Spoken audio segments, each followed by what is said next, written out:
On March 31st, 2001, the Sega Dreamcast was discontinued, and with it, Sega switched from being a first-party developer to becoming a third-party developer. That means our favorite boy, Sonic, was no longer restricted to one platform. His games would get multiple ports on PlayStation, Xbox, even Nintendo, which back in the day was a major deal. But there are some ports of Sonic games that are so different from each other that they could be considered completely different games. So in today's video, I want to look at some unique Sonic ports and see how they stack up to the original game. Are they better or are they worse? Also, I won't be using any remasters or collections, only the base games when they released. So before we begin, I just want to say make sure to subscribe to the channel if you guys enjoy the content. It really helps out the channel and I just appreciate it a bunch. So without further ado, let's get right into it. So remember I said I wouldn't talk about any collections? Well, I lied. Sonic Jam was originally released on the Sega Saturn and it was a collection of the classics with a cool hub world. But there was another version of the game that was released on the Gamescom, a handheld system, and it is by far the worst way to play the classics. If you thought the screen space on the Genesis was small, well, Sonic Jam requires you to have future vision to see what's coming in front of you. The camera is so close to Sonic, you might as well just be right next to him. The gameplay is nearly unplayable as well, because one, the game runs at like 3 frames per second, and the collision is all messed up. And since the Gamescom is a piece of shit console, the whole game is in black and white. It's not even like green like the Game Boy.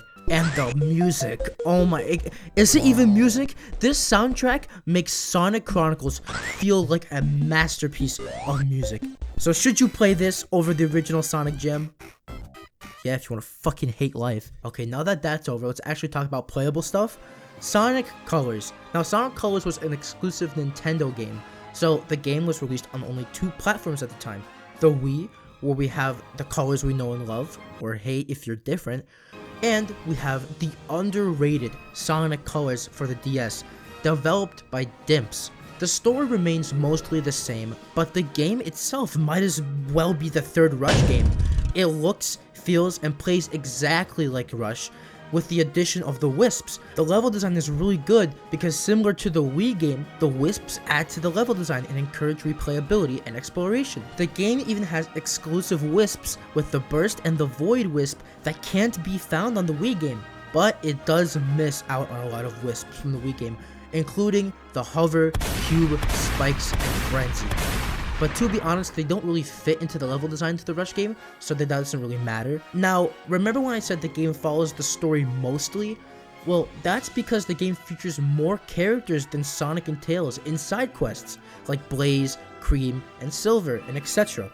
And I honestly like the writing of the game way more than the Wii version, but that's not really a hard bar to pass. And there's even a supersonic final boss with the Mother Wisp, which for some reason was never in the Wii version. But do I think the DS version is better than the Wii version? I mean, I guess it depends on how I'm feeling. Do I want to play Colors or do I want to play Rush? It's honestly up to how I'm feeling that day. Up next, we have Sonic Generations for the 3DS. Now, this game is in a similar position to Sonic Colors DS, also created by Dimps. This game takes Sonic Generations and tries to scale it back to fit on a handheld. It's a fully 2D game with the boost mechanics and it also has classic gameplay. But unfortunately, the game isn't as good as Colors DS, level design wise or controls wise. The controls aren't terrible, but they feel really janky at times, especially classic Sonic. And modern Sonic feels like a watered down version of the Rush gameplay. The level design doesn't help either, especially for the modern stages. They don't feel as fun or nuanced as the previous Dimps games, and the game really suffers from that. It's not all bad though. Sometimes the level design does pull through and it's quite fun. Personal shout for me is Emerald Coast for both classic and modern. I think that level knocks it out of the park. Speaking of Emerald Coast, something that this game does differently is that instead of using the level themes from the console edition, besides Green Hill obviously, we get to see all new locations and bosses. We even get to see them from different games like Sonic Rush with Water Palace. And we also get the Generations remix treatment for all the new levels, so the soundtrack is banging. But again, there's another negative. For some reason, this game features less levels than the console version, and we only get to see one new game, Sonic Rush.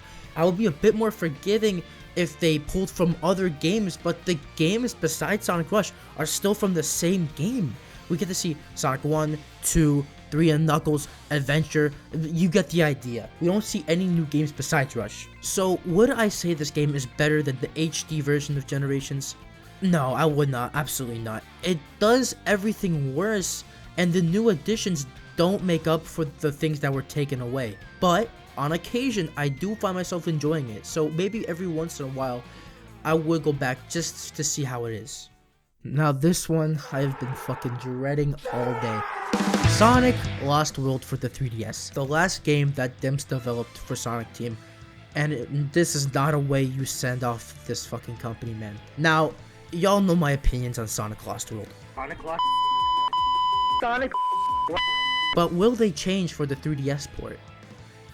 Come on now, you know what channel you're watching? Now, the best way I can describe the level design for 3DS, it's kind of like how someone thought Sonic Lost World's level design was, and they recreated it, but worse. It's either super linear hallways with the only resemblance of an alternate path being a wall jumping thing or a floating platform, or the most tedious levels I have ever played in a Sonic game ever.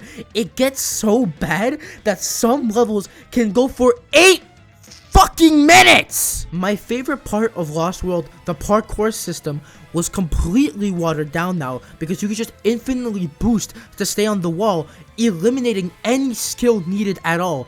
Fuck this game, man. Just fucking fuck! Sorry guys, Fizzy Pop got a hold of my script, I just got it back.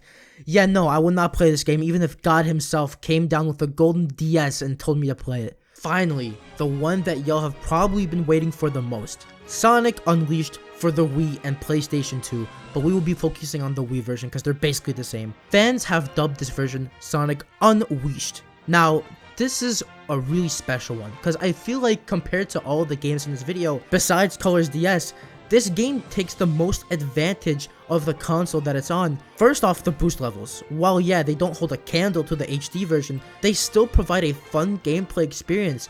The boost works completely differently. Instead of just holding it down and refilling it with rings, it works in increments, and you upgrade it as you progress through the level, and the better you are, the more you increase your boost. And while the level design is stripped back compared to the HD version, it understands what makes the boost levels fun still. You are rewarded with your fast reaction time and stage knowledge, with bonus points, upgrades to the boost meter, and an alternate route that makes Sonic go faster. And it proves to be a fun formula. The Werehog even has some improvements. While it feels way more simplified, which is kind of not what it needed to be, and it does kind of make it more boring, at least the levels themselves are shortened from like 10 to 15 minutes to 4 to 7 minutes. And one of the best improvements of the Wii version, medal hunting, was streamlined, so it doesn't make me want to do fucking gainers off the Empire State. In regular stages, if you get a high rank, you are rewarded with the medals based on your rank, like S ranks give you 3 medals. And there are side missions that also award you with extra medals. But do I think the game is better than the HD version? No, obviously not. But I do think in some aspects, like the medal hunting and the pacing of the Werehog, they are very nice additions to the game and improvements. And I feel like if they added those improvements to the HD version, again, we would have had one of the best Sonic games in a long time. So for what it is, I think that Sonic Unleashed does a really good job. And, you know, I might go back and play it from time to time, just as a novelty, because it is quite fun sometimes. And there you have it. I talked about most of the notable and unique Sonic ports in the Sonic series. Some were good, some were but in the end, I think it's quite fascinating that Sonic Team would go through the extra lengths to make ports for less powerful systems, but I also think it's a double-edged sword. While yeah, we have those games on those systems, maybe we don't need them. Sometimes less is more, you know? I mean, imagine if they actually went through with the 06 Wii port. Yeah, yo, no, the game would be fucked. But if you think about it, technically Secret Rings is the 06 Wii port. What if everything is a Wii port? Alright, yeah, I'm done playing, y'all. Thank you for watching the video. If you guys enjoyed, make sure to like and subscribe, turn on notifications, and comment down below what your favorite port of a Sonic game is. And maybe if I missed some, let me know in the comments which ones I missed. because oh my god, there's a lot of Sonic games, and these were the most notable ones and the ones I think were the most interesting. I remember playing a bunch of these back in the day. Actually, I remember I had Colors DS a while back. I had Generations for the 3DS. I had Sonic Unwiished. I think I had all of them minus the freaking GamesCon fucking $2 version of Sonic Jam. I think I had all of these. So yeah, I got to experience all of these, and I was obviously got to play them again for the footage. So it's nice to go back, and I mean, relatively nice to go back and see how these games aged. It's crazy that when they actually work within the limitations and don't try to go beyond the scope, they actually make a good game, like with Unleashed and Colors DS. But then sometimes you get fucking Sonic Lost World for the 3DS. But yeah, that's all I gotta say for today, ladies and gentlemen. Oh no, I do have one more thing to say. I will be going to the Sonic Symphony. Well, probably by the time this video is up, I've already been to the Sonic Symphony. And I want to make a video on it. Maybe a vlog or like a review. I'm not sure, but you will see it if I decide to make it, and if you don't, then I will just talk about it on stream or in a short or something like that. But that's all I gotta say for today. I'll see y'all in the next one.